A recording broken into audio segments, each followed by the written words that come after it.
because it's all like raised and bruised. So you're a lumberjack now? Is that I'm a your lumberjack side gig? now. I'm adding it to the resume. It's my intention to have, by the time I die, as many random jobs mastered. Just as like, an aside. Axe, Just chainsaw, so that or somebody both? at my wake has to read it for a full 32 minutes. He was also a lumberjack, an accomplished ice sculptor. Remember that when that happened for 2 weeks? All right. He also was just go through the list. Award-winning number 1% podcaster. Talking about putting the audience to sleep. There's a great way. List all your accomplishments. That was another fun way people introduce themselves at this lovely event we've been speaking about. Grotesque. Were any of them lumberjacks? No, nobody was a lumberjack. Whether professionally or just wrong conference. No. I actually formerly was a lumberjack. I up in your neck of the woods in Jersey, cleared out my whole backyard. Beautiful. My high school mascot is a lumberjack. This big bearded dude with a double-bladed axe. We were the Canucks, which is a Canadian slur for mountain men. Why is it? Wait, that happened in North Plainfield, New Jersey. What? A Canuck is a lumberjack? It's like a Canadian woodsman. But the Vancouver Canucks, isn't their logo like a fish? No. We got it. You know what? We should talk about business. But I'm going to look this up. Yeah, you look it up. Let's do it. Welcome back to The Ether, the show that disrupts the way you think about running your business. Join me, Brandon, and my co-host, Sean Delaney, the creator of What If, on today's episode. Our goal is to provide context around what we talk about so you have the clarity to cut through the noise and the confidence to grow and run a truly harmonious business. Let's jump in and take the next step to achieving business freedom.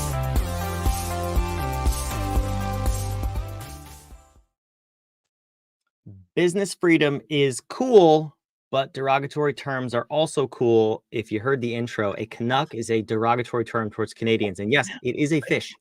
The logo of the Vancouver Canucks is a C with a little fish head. So now you know. What are you talking about? All right. So first of all, listen, I think we insulted enough people in the intro. We love Canadians, though. What's that? I said we love Canadians. I love Canada in the way that any big brother loves their little brother. Okay, now you're starting fights. We love them. I'm kidding. It's obviously we love Canadians. We love Canada. We love all the things. We love Big Fish and Canucks, however you want to be referred to. That's all people.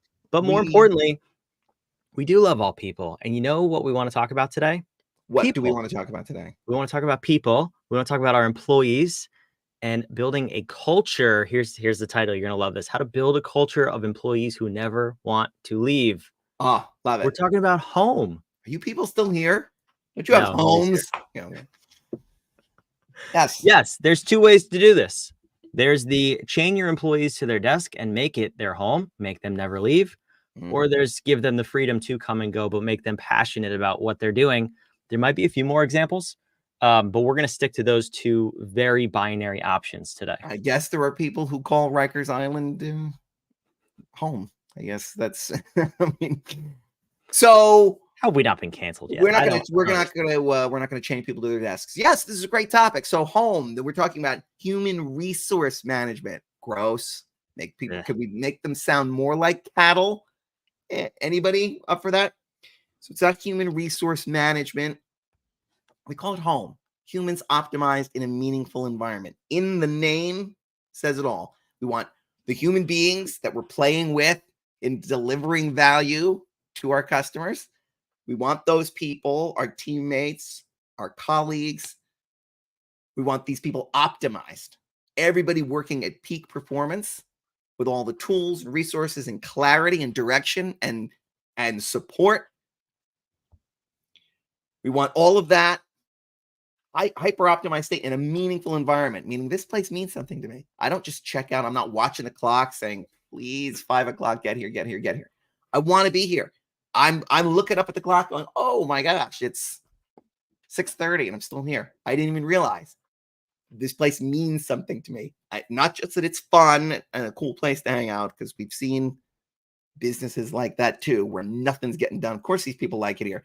You have a full stocked pantry and kitchenette, and you start serving beer at 4:30 on a Friday. Now, of course, nobody's going home. No work's getting done, but nobody's going home. That's not what we mean. A meaningful environment means I come here because I believe so much in our mission. It doesn't feel like work, hammering something out to deliver that value to those people. This place means something to me, and I understand what my job is and how my job contributes to us delivering value to the people that I'm here to serve. That's powerful. That's what we are talking about when we talk about home. Yeah, I love it. And it's funny because a lot of people think when you want to build a culture of employees who never want to leave, you have to be like Google and Facebook and, have these cafeterias and pool tables and, free to work from wherever. Funny story though, I heard this a couple weeks ago. There's a hedge fund in Austin, and they hire a person to go out and walk through the city of Austin in the middle of the day during the week, and they see how many people are working, just laying out and sunbathing in a park. And they go up and ask them, they say, what company do you work for? Just out of curiosity. They tell them if it's a publicly traded company, they go back to their office, they report to the team, they short that stock, and they have a 94% accuracy rate just by seeing all of these work from home people who are actually not contributing because they believe in this culture of freedom, which is not the opposite of the freedom that we're talking about. But I just think that's funny because that's really not effective. And that's also not what we're advocating for here. No, not at all. And just demanding people's attendance then. And we're going to watch you now, make sure you're not going and sunbathing somewhere or taking a nap in your car. I had a friend who used to do that. We want to make sure that if you're invigorated by your environment, it doesn't need a pool table or anything else. I'm here in this room alone,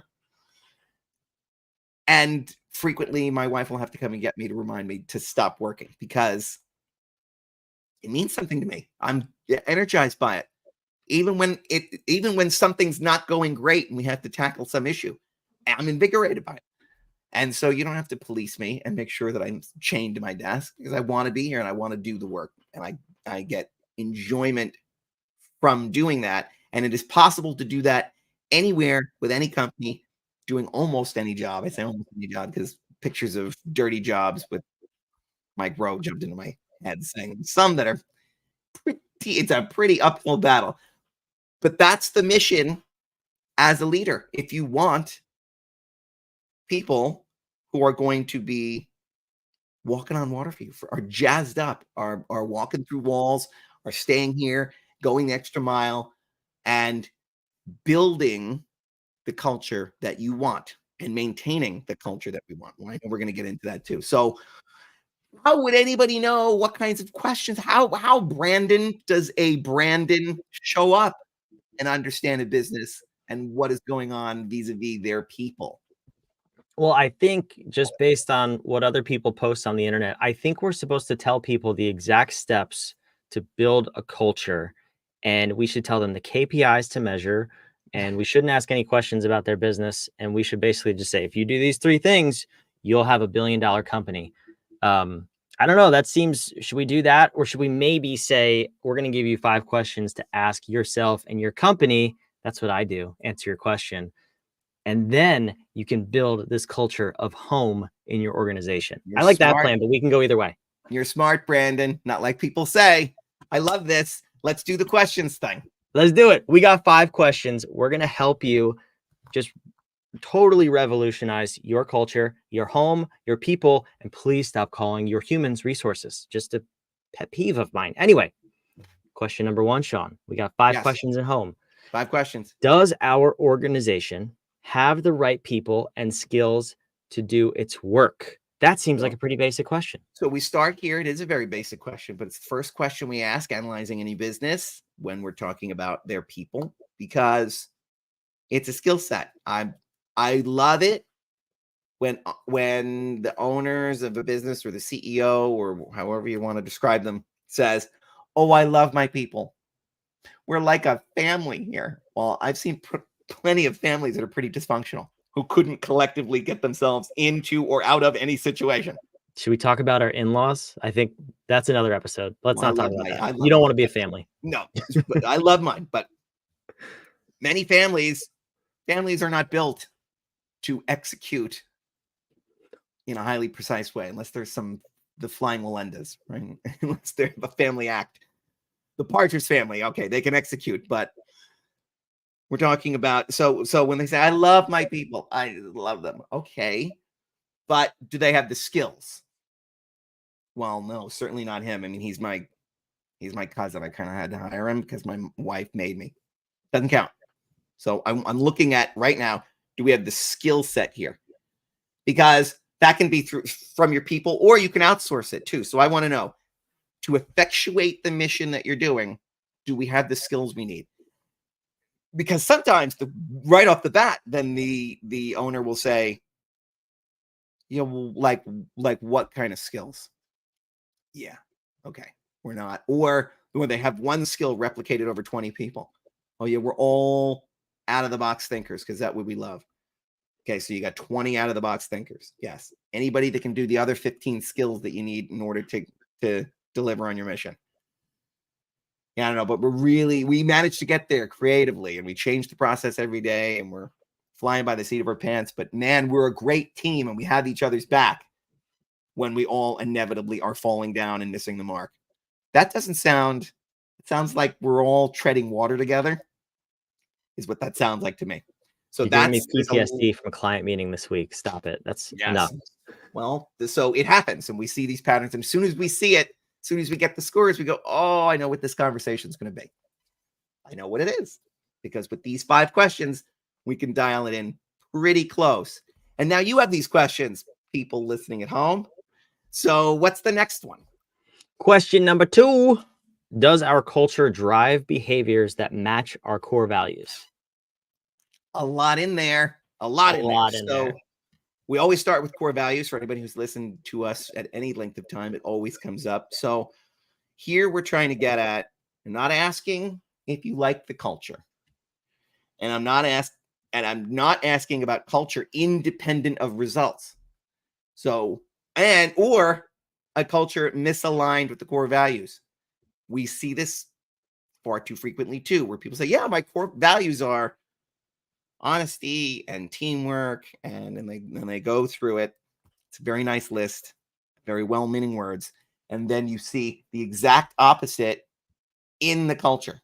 The culture is driving itself. It metastasized into whatever it is, and the owner either isn't there frequently or wrote the core values themselves. They're what they believe, or God help us, a consultant wrote it for them. It's what they believe, but they didn't hire to it, and they don't incentivize the behavior. And so the culture has now just become an amalgamation of the personalities there, and they might even be incented to act in ways that are counter to what's up on the wall. So when an owner says, yeah, teamwork, absolutely, okay, and how are you rating people at the end of the year? We wouldn't ask these questions back to back, but let's just assume then we eventually get to that question. How are you rating people? Oh, we've got some KPIs, and then the top 2 people on the team get this bonus, and then the next several get this bonus, and then these people, they don't get anything because they didn't hit it. And we're accountability. Whoa, wait. So you're telling me that Brandon has been incentivized in this teamwork with this esprit de corps? He's incentivized to cut me out at the knees on these projects as we work together as a team. Oh, no, I didn't say that. No, but that's what you're incentivizing, and I bet I find it. I bet I find that happening there somewhere. And then what happens is, because that's not being policed, people see Brandon always getting the best bonus, and they do one of 2 things. They go, well, I hate it, but hey, I got to eat, and I got kids who need braces. I'm going to also do it. And now we're building that culture of everybody's backstabbing and not working together harmoniously. Or they go, well, that's just not me, and I don't like it. I'm going to leave. which then you have to replace that role. And that little role is going to just keep churning until all those people eventually are randomly, because you're not hiring with any kind of eye towards this. You will randomly backfill all those people who left because they didn't like the culture. And now you've got 20 employees and every single one of them believes in that. And you're saying, man, I'm going to rewrite these core values to be a little harsher around, darn it, I really want you to guys act like a team. Okay, good luck now, because there's one of you and 20 of them. And now we have a real mess to unwind, because the culture,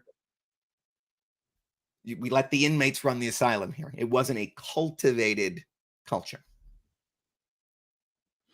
Tied to core values. Tied to core values. So what I'm saying is, does your culture reinforce those? We want the culture to self-police, and people self-select out. We want that kind of esprit de corps where it's tied to the core values, which you set, that are in harmony with your mission and your vision and the constituents that you're trying to serve. Makes sense? Yes, it does. Question number 3. Question number 3. Question number C. Oh, you're hurting me with this. Anyway, do we regularly survey our employees to determine employee satisfaction? Oh, our people love us here. Do they? Yes. We hire lots of them. Why? Because they're leaving all the time. Why did they leave? I don't know. Oh, we just had this one recently where they said, why? That's not why people are leaving. Why are they leaving? Well, I think it's because. What do you mean you think it's because? You don't know why they're leaving? No. How would I know that? You didn't ask? What do I care? If they're not loyal to me, go. Good riddance. Get out. All these people have axes to grind. It's them, not me. It's them. Really? First of all, let's ask them. And is it the same axe they're grinding? Yeah, all these people always complain. They get no direction around here. When it's clear, these processes that I change on a whim constantly every day, about with a lifespan of about 72 hours, they should just follow those. Okay. And all these people leave because they say they're not getting clear direction, when I'm being very clear that there is no direction. So I don't know why they're leaving. So we're going to ask them. But that is in arrears. That's too late. That's a lagging indicator. That's like measuring customer satisfaction by your churn rate. That's no way to do that. So we're going to ask them, how do they feel? And what would they like here to be optimized? Well, I don't need to ask them what they want. They're going to want more breaks. They're going to want free popcorn, and they're going to want a whole bunch of other entitlement things. Not necessarily. And if they do ask for that, then we refine the question and say, no, what we're really asking you is, what would help you? I'm not asking what would make this a more fun work environment.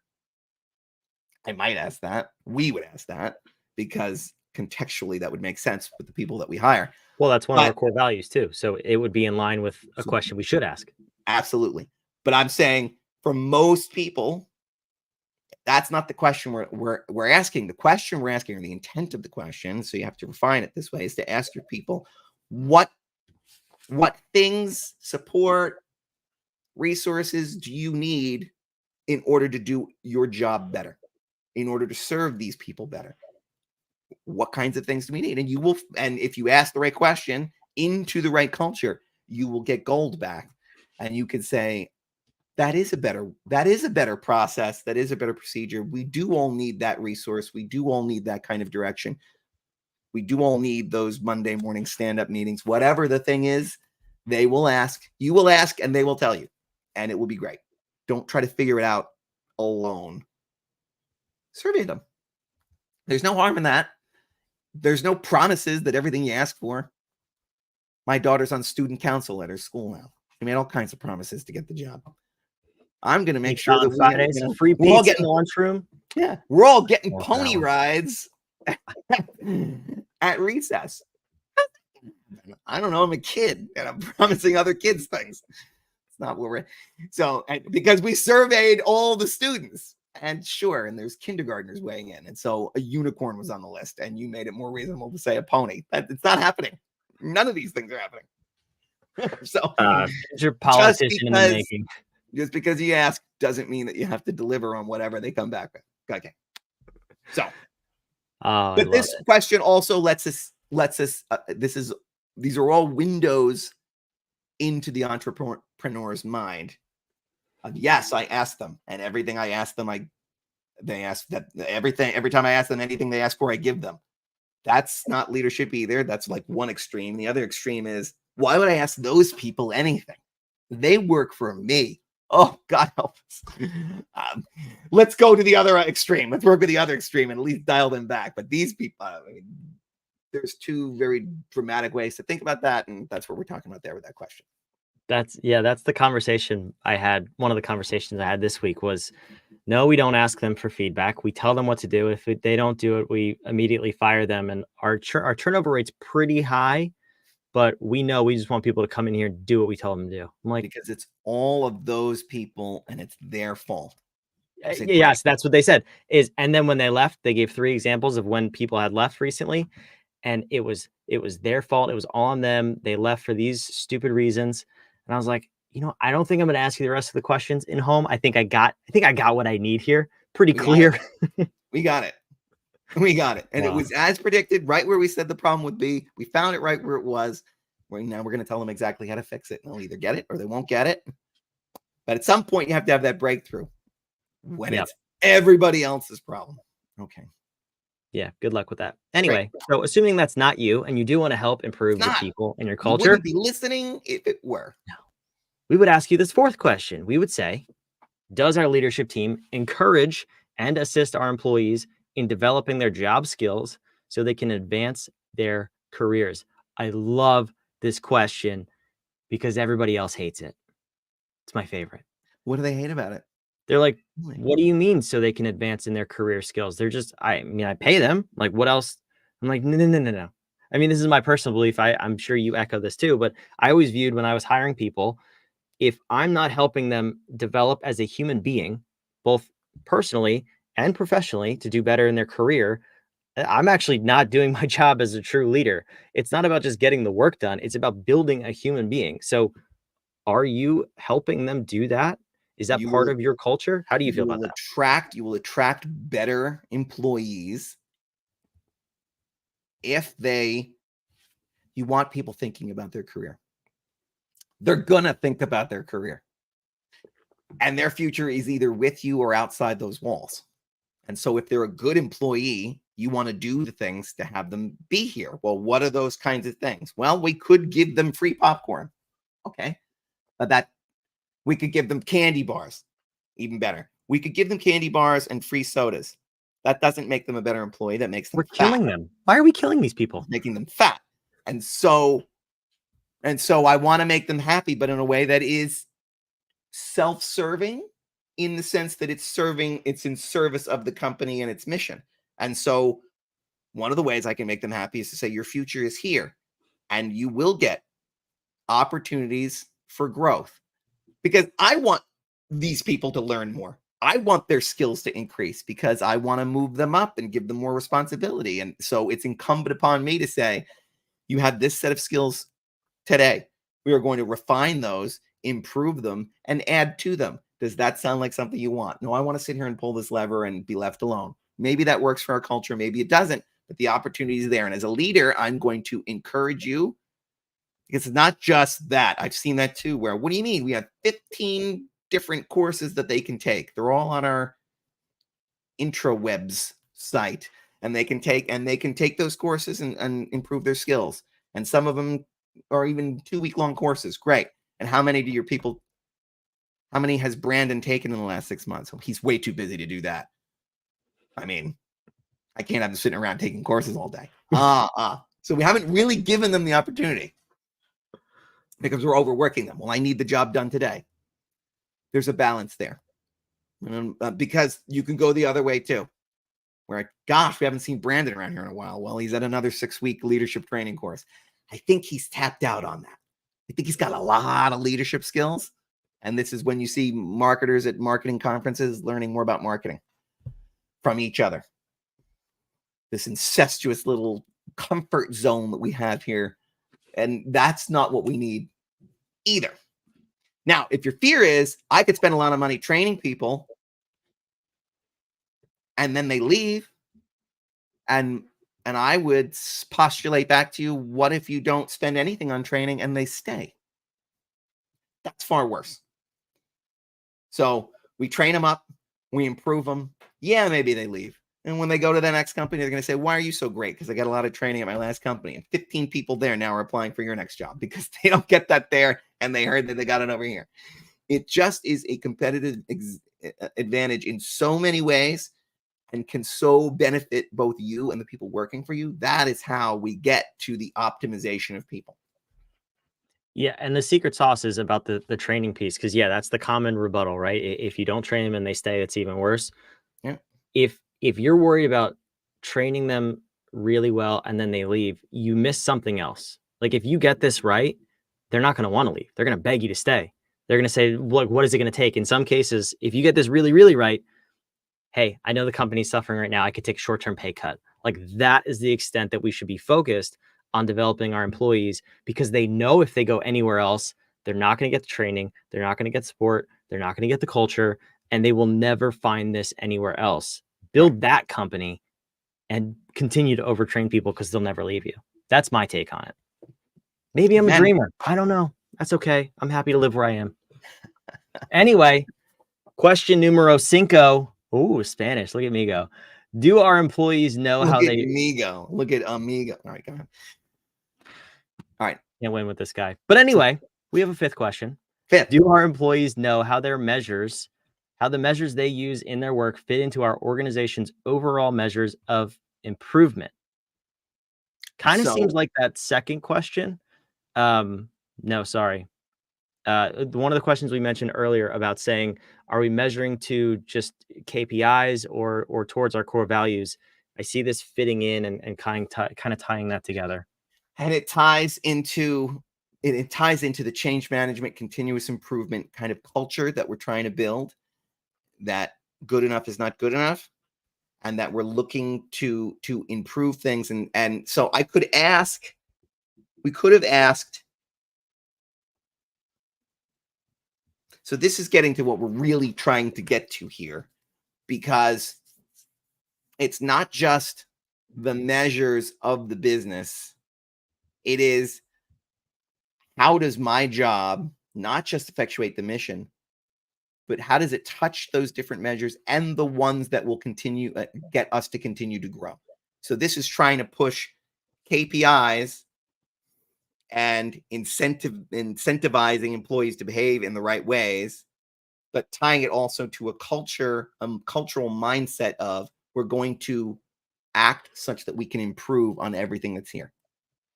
And so it's a more complex question, because we're really plumbing the depths of understanding here around how human performance and KPIs and culture and change management, adaptability, and moving in a progression so that we can meet our grand vision.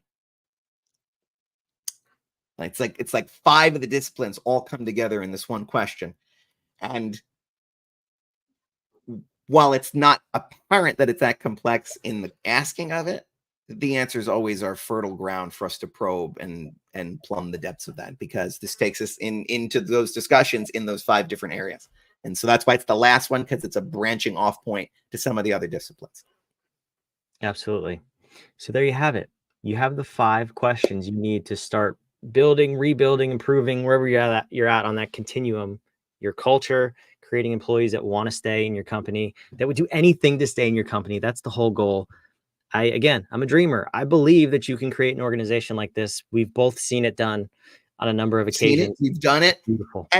And remember that when you're thinking about these questions, that the power of them comes really when they're embedded in the rest of the questions on our business architecture diagnostic. So you take the whole thing, it takes less than 10 minutes, and then you'll have clarity as to where are the biggest holes and therefore the biggest potential for leverage in the 10 disciplines that your business is running, whether you know it or not, because you are in the world doing business, delivering value in a value exchange with other human beings, whether you think of your business as that or not. It is that, undeniably so. And so these 10 disciplines are at play. And now you know where your biggest opportunities for change are. If you take this diagnostic, you will have then clarity. And clarity is the gateway to harmony. So there you go. There it is. It's on the screen. It's in the show notes, whatif.com. You get a copy of the 5 questions we asked today, along with the 45 other questions that you want to ask to make sure you know where your business is and get it to where you want it to go. Guess what we're talking about next week, Sean? What are we talking about next week? Inspiration. So we talked about our people, and then we kind of hinted at, oh, the people are the problem, right? Well, maybe it's you as the leader that might be the problem. So we're going to talk about inspiration. We're looking in the mirror. We're looking in the mirror next week. I love inspiration. This is what some people call leadership. Leadership implies of one person over another. I'm going to lead those people. But leadership first starts with, especially if you're a solopreneur, but leadership first starts with the leader themselves. If they cannot inspire themselves to do something different, to take action, to do what must be done, to lead the charge, to carry the torch, if they're not willing to do that and they can't find that inside themselves, how can they expect to inspire anyone else? Quite the tease.